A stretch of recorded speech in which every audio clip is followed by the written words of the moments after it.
గణేశాయ నమః సరస్వత్యై నమః శ్రీగురుభ్యో నమః హరి ఓం.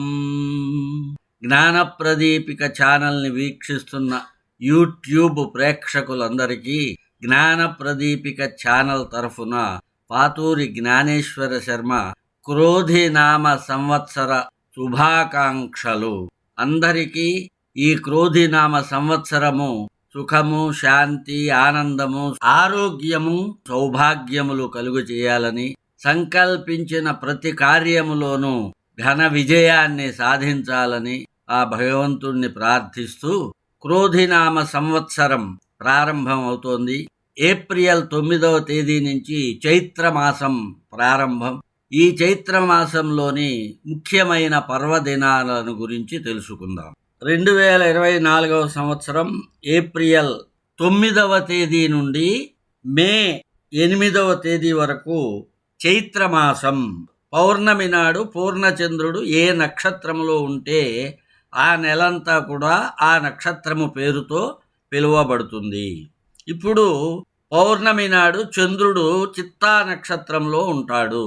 అందుకని ఈ మాసమునకు చైత్రమాసము అని పేరు. వేదములలో ఈ చైత్రమాసాన్ని మధుమాసము అంటారని చెప్పబడింది. మధుమాసము యొక్క మరొక పేరే చైత్రమాసము.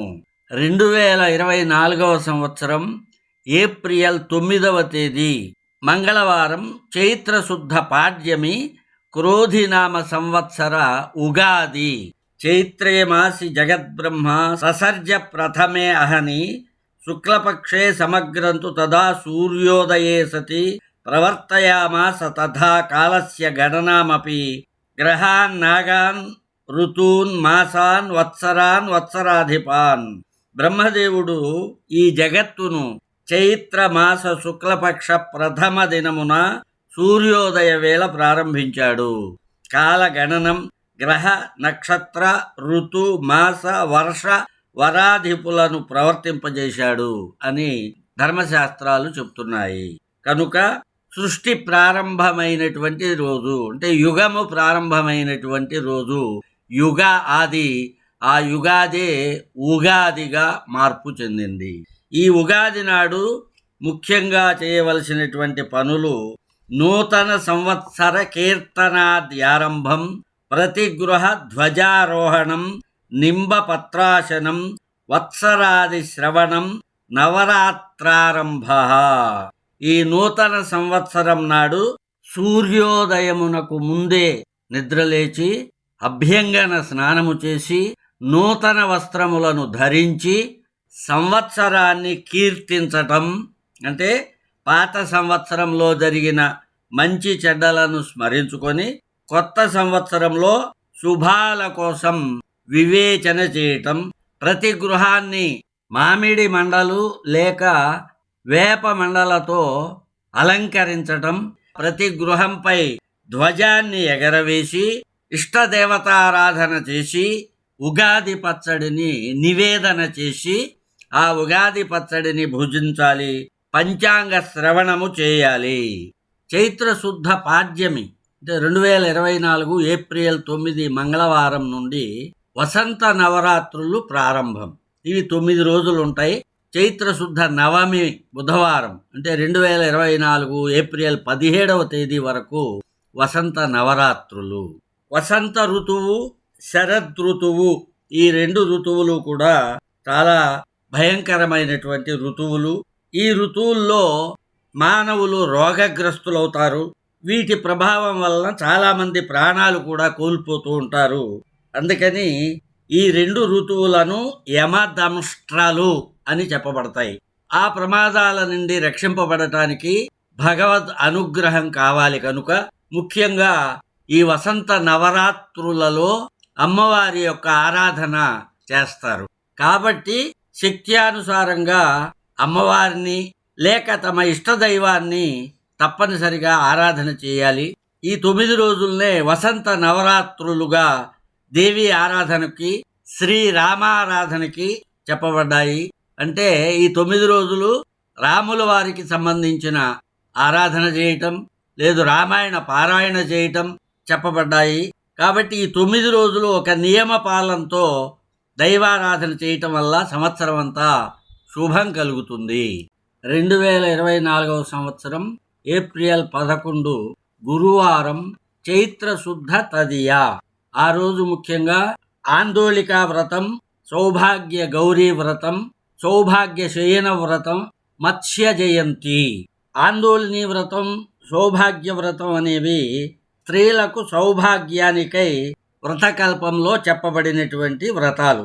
ఆ రోజున పార్వతీ పరమేశ్వరులను పూజించాలి. కుంకుమ, అగరు, కర్పూరము, మణులు, వస్త్రము, సుగంధము, మాలలు, గంధము, ధూప దీపములతో విశేషంగా దమనంతో పార్వతీ పరమేశ్వరులను పూజించాలి. ఆ రోజున సాయంత్రము పార్వతీ పరమేశ్వరులను ఊయలలో ఉంచి ఆ ఊయలను ఊపాలి. దాని పేరే డోలోత్సవము. ఈ వ్రతాన్ని చైత్రశుద్ధ తృతీయ నాడే కాకుండా నియమంగా మాసమంతా కూడా చేయటం అనేటువంటి విధానాన్ని శాస్త్రంలో చెప్పారు. అంటే నెల అంతా కూడా ఈ వ్రతాన్ని ఆచరించాలి. చైత్ర శుద్ధ తృతీయ సౌభాగ్య శయన వ్రతము కూడా. ఈ సౌభాగ్య శయన వ్రతమును గురించి మత్స్య మహాపురాణంలో చెప్పబడింది. మత్స్యావతారంలో ఉన్నటువంటి శ్రీ మహావిష్ణువు మనువునకు ఈ వ్రతాన్ని గురించి చెప్పినట్లుగా మత్స్య పురాణంలో చెప్పబడింది. పూర్వం ప్రళయకాలంలో భూలోకము, భువర్లోకము, సువర్లోకములన్నీ కూడా దగ్ధములైపోయినాయి. ఆ లోకములలో ఉండేటువంటి సర్వభూతముల యొక్క సౌభాగ్యమంతా కూడా ఒక్కచోట చేరి అదంతా ఒకటిగా అయిపోయి వైకుంఠానికి వెళ్ళి శ్రీ మహావిష్ణువు యొక్క వక్షస్థలంలో నిలిచినాయి. తర్వాత చాలా కాలానికి సృష్టి ఆరంభమైంది. ప్రధాన పురుషాత్మకమగు లోకమంతా మాయాకృతమైన అహంకారంతో ఆవృతమై ఉంది. బ్రహ్మ విష్ణువులకు తమ తమ గొప్పతనం విషయంలో పోటీ ఏర్పడింది. అప్పుడు వారిద్దరి మధ్య లింగాకృతితో మహాభయంకరమైన అగ్నిజ్వాల ఉద్భవించింది. ఆ అగ్నిజ్వాల యొక్క వేడిమితో బాగుగా క్రాగిన విష్ణువు యొక్క వక్షస్థలము నుండి అంతవరకు అక్కడ నిలిచి ఉన్నటువంటి ఘన రూపంలో ఉన్న సౌభాగ్యము కరిగి బయటికి వచ్చింది. అది అతడి నుండి లేచి ఎగిరింది. అది భూమికి చేరే లోపలనే అంతరిక్షమునందు ఉండగానే బ్రహ్మ మానస పుత్రుడు, బుద్ధిశాలి అయినటువంటి దక్షుడు దానిని త్రాగాడు. వెంటనే అతడు రూప లావణ్య బల తేజోవంతుడయ్యాడు. దానిలో కొంత చింది సర్వ సౌభాగ్యదాయకములైనటువంటి 8 ఓషధులుగా అయ్యింది. ఆ 8 ఓషధులు ఏమిటంటే, 1 చెరకు, 2 యవలు మొదలగు వాని నుండి చేసిన చక్కెర, 3 జాజికాయ, 4 ధనియాలు, 5 విరిగిన ఆవు పాలు, 6 కుంకుమ పువ్వు, 7 బొబ్బరలు, 8 ఉప్పు. ఈ 8టికిని సౌభాగ్య అష్టకము అని పేరు. ఇవే ఆ ఓషధులు. వీటిని త్రాగినటువంటి దక్షుని కూతురే సతీదేవి అతిలోక లావణ్యవతి. కనుకనే ఆమెకు లలిత అని పేరు. ఆమెను శివుడు పెండ్లాడాడు. ఆమె సౌభాగ్యమయీయు, భుక్తిముక్తి ప్రదాయినియు. ఆమెను ఆరాధించిన స్త్రీకి కాని పురుషునకు కాని ఏమి లభింపకుండా ఉంటాయి. ఈ వ్రతాన్ని చేయవలసిన విధానమంతా కూడా ఆ మత్స్యరూపుడైనటువంటి శ్రీ మహావిష్ణువు మనువుకు ఉపదేశించాడు. ఆ వ్రతాన్ని చేసిన స్త్రీ కాని పురుషుడు కాని కుమారి కాని అన్ని కోరికలు తీరి అనంత ఫలములను పొందుతారు. కీర్తి, సౌభాగ్యము, ఆరోగ్యము, రూప, ఆయు, వస్త్రాలంకరణ, భూషణాలు లభిస్తాయి. 300 అర్బుదముల సంవత్సరములు రాజత్వాన్ని పొందుతారు. ఈ వ్రతాన్ని వరుసగా 12 సంవత్సరాలు కానీ 18 సంవత్సరాలు కానీ చేసిన వాళ్ళు 10,000 కల్పముల పాటు దేవతల సేవలను అందుకుంటూ కైలాసంలో నివసిస్తారు అని మత్స్య మహాపురాణంలో చెప్పబడింది. 2024 సంవత్సరం ఏప్రిల్ 11వ తేదీ చైత్ర శుద్ధ తదియ గురువారం మత్స్య జయంతి కూడా. దశావతారములలో మొదటిదైన మత్స్యావతారం ఆవిర్భవించినటువంటి రోజు. సోమకాసురుడు అనే రాక్షసుడు బ్రహ్మదేవుని నుండి వేదాలను దొంగిలించి నీటిలో దాక్కున్నాడు. అప్పుడు శ్రీ మహావిష్ణువు మత్స్యావతారాన్ని ధరించి ఆ సముద్ర జలాలలో దాగినటువంటి సోమకాసురుణ్ణి సంహరించి ఆ వేదాలను రక్షించి బ్రహ్మదేవునికి అప్పజెప్పాడు అని చెప్పి పురాణ కథ. మత్ స మత్స్య. మత్ అంటే నాది నేను అని, స అనగా నశింపజేసేది అని అర్థం. నాది నేను అనే భావం నుండి రక్షింపజేసేదే మత్స్యావతారంలోని విశేషం. అహంకార మమకార నాశనాన్ని కలిగించే సాధననే మత్స్యావతార గాథలోని విశేషము. వైవస్వత మనువు పితృతర్పణం చేస్తుంటే ఆయన యొక్క చేతిలో ఒక చిన్న చేప పిల్ల వచ్చింది. దాన్ని రక్షించాలని చెప్పి కమండలంలో వేసుకున్నాడు. అది పెరిగి పెద్దదయ్యి కమండలం అంతా నిండిపోయింది. దాన్ని ఒక కాలువలో వేశాడు. అక్కడ కూడా అది పెరిగిపోయింది. ఒక నూతిలో దానిలో కూడా పట్టనంత పెద్దగా మారిపోగా చెరువులో, అక్కడి నుంచి నదిలో, ఆ తర్వాత సముద్రంలో వేశాడు. అక్కడ కూడా అది పెరిగిపోయింది. మనువుకు ఆశ్చర్యం వేసి, ఇది ఒక వింతలా ఉంది, నీవు వాసుదేవుడవైనా కావాలి లేదా రాక్షసుడవైనా కావాలి, నిజం చెప్పు అన్నాడు. అప్పుడు ఆ మత్స్యదేవత, ఓ వైవస్వత, నీవు నన్ను గుర్తించావు కాబట్టి నీకు రహస్యం చెబుతున్నాను. ప్రళయకాలం సమీపించింది. చాక్షుష మన్వంతరం మరో 100 ఏళ్లలో ముగుస్తుంది. అనావృష్టి ఏర్పడి లోకం కష్టాన్ని పొందుతుంది. ఆ తరువాత సప్త మేఘాల విజృంభణ వల్ల భయంకర జల ప్రళయం ఏర్పడుతుంది. కాబట్టి ఒక ఓడను ఏర్పాటు చేసుకొని ఆ ఓడలో వేదములు, విద్యలు, బీజాలు, నేను, బ్రహ్మాది దేవతలు నాచే రక్షింపబడాలి. ఆ జలప్రళయంలో అనంత సర్పం నీటిపై తేలగా దానినే తాడుగా ఉపయోగించి నా కొమ్ముకు కట్టివేయు అని ఆజ్ఞాపించింది. అలా మత్స్యమూర్తి ద్వారా, సోమకుడి ద్వారా అపహరించబడ్డ వేదాలు రక్షింపబడ్డాయి అని పురాణ కథ. ఈ రోజున మత్స్యావతారునిగా శ్రీ మహావిష్ణువుని అర్చించాలి. 2024 సంవత్సరం ఏప్రిల్ 12 శుక్రవారం చైత్ర శుద్ధ చవితి. ఈరోజు గణేశ దమన పూజ. మధ్యాహ్న సమయంలో చవితి ఉన్న రోజు ఈ గణేశ దమన పూజ చేయాలి. ముఖ్యంగా విఘ్నేశ్వరుణ్ణి దమన పత్రితో పూజించాలి. లడ్డూలను నైవేద్యంగా పెట్టాలి. దానివల్ల విఘ్ననాశము, సమస్త కోరికలు నెరవేరటము అనేటువంటి ఫలితాలు కలుగుతాయి. 2024 సంవత్సరం ఏప్రిల్ 13వ తేదీ శనివారం చైత్ర శుద్ధ పంచమి. ఈ రోజున ముఖ్యమైన పర్వదినాలు శ్రీ పంచమి, నాగపూజ, మేష సంక్రమణం. శ్రీ పంచమి మహాలక్ష్మి శ్రీ మహావిష్ణువు యొక్క ఆజ్ఞ చేత ఈ రోజున భూలోకంలోకి వచ్చింది. అందువల్ల ఈ రోజున ఆమెను పూజించిన వారిని లక్ష్మీదేవి వదలదు. కాబట్టి ఈ పంచమి నాడు లక్ష్మీదేవిని ప్రత్యేకంగా ఆరాధించాలి. ఈ పంచమి తిథి నాడు లక్ష్మీదేవిని ఆరాధించడం వలన ఆ దేవత యొక్క అనుగ్రహం కలుగుతుంది. చైత్ర శుద్ధ పంచమి రోజున అనంత, వాసుకి, తక్షక, కర్కోటక, శంఖ, కుళిక, పద్మ, మహాపద్మ అనబడే మహానాగులను స్మరించి పాలు, నెయ్యి నివేదించాలి. దీనివల్ల సర్పదోషాలు తొలగి శాంతి లభిస్తుంది. మేష సంక్రమణం. సూర్యుడు ఒక రాశి నుండి మరొక రాశిలోనికి ప్రతి నెల మారుతూ ఉంటాడు. ఇప్పుడు ప్రస్తుతం మీన రాశిలో ఉన్నాడు. చైత్ర శుద్ధ పంచమి నాడు సూర్యుడు మీన రాశి నుంచి మేష రాశిలోనికి ప్రవేశిస్తాడు. దీన్ని మేష సంక్రమణం అని అంటారు. సంక్రమణం రోజున చేసే పుణ్య స్నానాలు, ధ్యానము, దానము, జపము మొదలైనవి విశేషమైన ఫలితాన్ని ఇస్తాయి.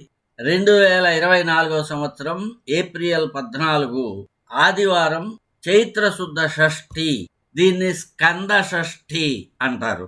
ఈ సంవత్సరంలో వచ్చే మొట్టమొదటి షష్ఠి కనుక ఈ రోజున కుమారస్వామిని పూజించటం అన్ని అభీష్టాలను నెరవేరుస్తుందని ధర్మశాస్త్ర వచనం. కుమారస్వామిని షోడశ ఉపచారాలతో పూజించాలి. 2024 సంవత్సరం ఏప్రిల్ 15వ తేదీ సోమవారం, చైత్ర శుద్ధ సప్తమి. ఈరోజు విశేషంగా సూర్యుని ఆరాధించాలి. ఈరోజు సూర్య భగవానునికై చేసే అర్చనము, జపతపాదులు అభీష్ట సిద్ధులను నెరవేరుస్తాయి. ప్రత్యేకంగా దమనపత్రితో, ఎర్రని పువ్వులతో, ఎర్రని అక్షతలతో సూర్యుణ్ణి అర్చించి అర్ఘ్యములను ఇవ్వటం వలన ఆరోగ్యం చేకూరుతుంది.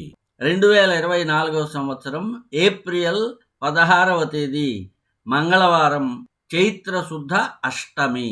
ఈ రోజున ముఖ్యమైన పర్వదినాలు భవానీ జయంతి, అశోకాష్టమి. దక్షయజ్ఞంలో దేహాన్ని విడిచిన సతీదేవి మేనా హిమవంతులకు పార్వతిగా అవతరించిన రోజు. ఈ రోజున శివపార్వతులను అర్చించటం, కళ్యాణం చేయటం వలన శివపార్వతుల అనుగ్రహం లభించి అన్యోన్య దాంపత్యం సిద్ధిస్తుంది. చైత్ర శుద్ధ అష్టమి నాడు మరొక ముఖ్యమైన పర్వము అశోక అష్టమి.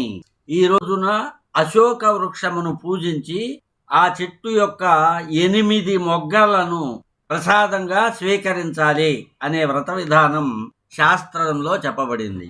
ఆ 8 మొగ్గలను భక్షించేటప్పుడు ఇప్పుడు చెప్పబోయే శ్లోకాన్ని పఠించి వాటిని తినాలి అని చెప్పి ధర్మశాస్త్రం చెప్తోంది. త్వాం అశోక వరాభీష్ట మధుమాస సముద్భవ పిబామి శోక సంతప్తో మామశోకం సదాకురు.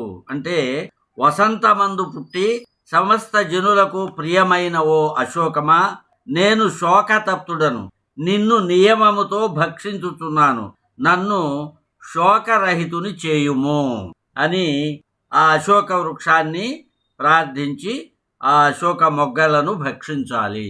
2024 సంవత్సరం ఏప్రిల్ 17వ తేదీ బుధవారం, చైత్ర శుద్ధ నవమి. ఈరోజు ముఖ్యంగా మనం శ్రీరామ నవమి అని పిలుచుకుంటాం. చైత్ర శుద్ధ నవమి నాడు పునర్వసు నక్షత్రంలో మధ్యాహ్న వేళ కర్కాటక లగ్నంలో సూర్యుడు మేషంలో ఉండగా 5 గ్రహాలు ఉచ్చస్థానంలో ఉండగా శ్రీమన్నారాయణుడు స్వయంగా శ్రీరామునుగా అవతరించిన పుణ్యతిథి. మన ఆంధ్ర రాష్ట్రంలో ఈ రోజుననే సీతారామ కళ్యాణం చేయటం అనేది ఒక సాంప్రదాయముగా వస్తున్న పర్వం. ఈరోజు మరొక ముఖ్యమైన పర్వము వసంత నవరాత్రులు సమాప్తి. పాడ్యమి నుంచి నవమి వరకు వసంత నవరాత్రులు అని చెప్పుకున్నాము. ఈ 9 రోజులు దేవి ఆరాధన లేక శ్రీరామచంద్రుని ఆరాధన చేసి ఈ రోజుతో ఆ నవరాత్రులు సమాప్తమవుతాయి. 2024 సంవత్సరం ఏప్రిల్ 18వ తేదీ గురువారం, చైత్ర శుద్ధ దశమి. దీనిని ధర్మరాజ దశమి అని అంటారు.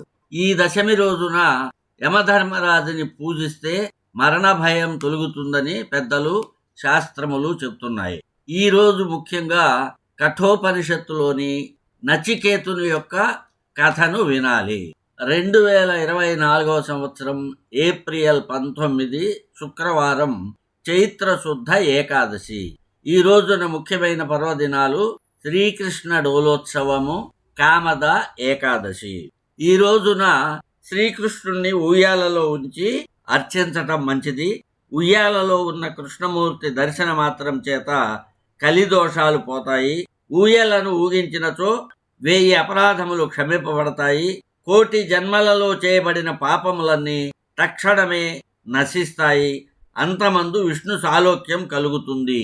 ఈ రోజున రుక్మిణీ కళ్యాణం చేయటం, కళ్యాణ ఘట్టాన్ని పారాయణ చేయటం వలన అభీప్సితాలు నెరవేరతాయి. ఈ రోజున మరి ఒక ముఖ్యమైన పర్వం కామద ఏకాదశి. ఈ రోజున శ్రీమన్నారాయణుణ్ణి ఉపవాసము, జాగరణాదులతో పూజించటం వలన కోరికలు సఫలీకృతమవుతాయి. ఈ ఏకాదశి పుణ్యతమమైన ఏకాదశి. ఈ ఏకాదశి వ్రతాన్ని ఆచరించిన వారికి పాపములన్నీ నశిస్తాయి. ఈ ఏకాదశి వ్రతం చేయటం వలన సంతానం కూడా కలుగుతుంది. 2024 సంవత్సరం ఏప్రిల్ 20వ తేదీ శనివారం, చైత్ర శుద్ధ ద్వాదశి. ఈ రోజును వామన ద్వాదశి అని అంటారు. శ్రీమన్నారాయణుని ప్రధాన అవతారాలలో ఒకటైన వామనమూర్తిని ఈ రోజున పూజించటం వలన అనేక దానములు చేసిన ఫలితం లభిస్తుంది. వామనుని అనుగ్రహం వల్ల ఆధ్యాత్మిక జ్ఞానం కూడా లభిస్తుంది. 2024 సంవత్సరం ఏప్రిల్ 21వ తేదీ ఆదివారం, చైత్ర శుద్ధ త్రయోదశి. ఈ రోజును అనంగ త్రయోదశి అంటారు. ఈ రోజున వసంతునితో కూడిన రతీదేవితో కూడినటువంటి మన్మధుణ్ణి అర్చించాలి. దాని వలన స్త్రీ పురుషులు సౌభాగ్యము, రూపము, సంతానము, సౌఖ్యాన్ని పొందుతారు. శ్రీ మహావిష్ణువు యొక్క పుత్రుడైనటువంటి మన్మధుణ్ణి విధి విధానాలతో పూజించడం వలన 3వ పురుషార్థం సిద్ధిస్తుంది. కామభస్మ సముద్భూత రతిభాష్ప పరిప్లుత ఋషి గంధర్వ దేవాది విమోహక నమోస్తుతే అనే శ్లోకంతో దమన పత్రములందు మన్మధుణ్ణి ఆవాహన చేయాలి. నమోస్తు పుష్పబాణాయ జగదాహ్లాదకారిణే మన్మథాయ జగన్నేత్రే రతిప్రీతి ప్రియాయతే అనే శ్లోకంతో షోడశ ఉపచారాలతో పూజించాలి. మన్మధుణ్ణి దమనంతో పూజించిన తరువాత లక్ష్మీనారాయణులను, పార్వతీ పరమేశ్వరులను పూజించాలి. 2024 సంవత్సరం ఏప్రిల్ 23వ తేదీ మంగళవారం, చైత్ర శుద్ధ పూర్ణిమ. ఈ రోజున పర్వాలు దమన పూజ, చిత్రవస్త్ర దానము. సంవత్సరంలో చేయబడ్డ పూజల సాఫల్యం కొరకు దేవతల అందరినీ చైత్ర పూర్ణిమ నాడు దమనంతో పూజించాలి. ఈరోజు చేసినటువంటి స్నాన, దాన, జపాదులు విశేష ఫలితాన్ని ఇస్తాయి. ఈ పౌర్ణమి తిథి నాడు చిత్రవస్త్ర దానం అంటే రంగు వస్త్రాలు దానం చేయటం సౌభాగ్యాన్ని కలుగచేస్తుంది. 2024 సంవత్సరం ఏప్రిల్ 27వ తేదీ శనివారం, చవితి. ఈ రోజును సంకటహర చతుర్థి అని అంటారు. క్రోధినామ సంవత్సరంలో వచ్చే మొదటి సంకష్టహర చతుర్థి కాబట్టి ఈ వ్రతాన్ని విధి విధానంగా ఆచరించడం వల్ల సంవత్సరం అంతా కూడా కష్టాల నుండి ఉపశమనం లభిస్తుంది. 2024 సంవత్సరం మే 4వ తేదీ శనివారం, చైత్ర బహుళ ఏకాదశి. దీన్ని వరూధిని ఏకాదశి అని అంటారు. భవిష్య పురాణంలో ఈ ఏకాదశి వ్రత మహిమను శ్రీకృష్ణుడు ధర్మరాజుకి చెప్పినట్లుగా ఉంది. ఇక్ష్వాకు వంశస్థుడైన దుందుమారుడు ఈ వ్రతాన్ని ఆచరించి శివుని శాపం నుండి విముక్తుడైనట్లుగా చెప్పబడింది. ఈరోజు ఏకాదశి వ్రత పాలనతో పాటు దానాదులు అధికంగా చేయటం వల్ల భగవద్ అనుగ్రహం లభిస్తుంది. 2024 సంవత్సరం మే 6వ తేదీ సోమవారం, చైత్ర బహుళ త్రయోదశి. ఈ రోజు ప్రాముఖ్యత వరాహ జయంతి. దుష్ట శిక్షణకు, శిష్ట రక్షణకు యజ్ఞమూర్తిగా అవతరించిన వరాహస్వామిని భూదేవి సహితంగా ఈ రోజున ఆరాధించాలి. 2024 సంవత్సరం మే 7వ తేదీ మంగళవారం, చైత్ర బహుళ చతుర్దశి. ఈరోజు మాస శివరాత్రి, కృష్ణ అంగారక చతుర్దశి. క్రోధినామ సంవత్సరంలో వచ్చే మొదటి మాస శివరాత్రి. ఈ రోజున తప్పకుండా రుద్రాభిషేకాలు చేసి శివుని యొక్క అనుగ్రహం లభిస్తుంది. రెండవది కృష్ణ అంగారక చతుర్దశి. అంటే కృష్ణ అంటే బహుళపక్షం, కృష్ణపక్షం అంటాం.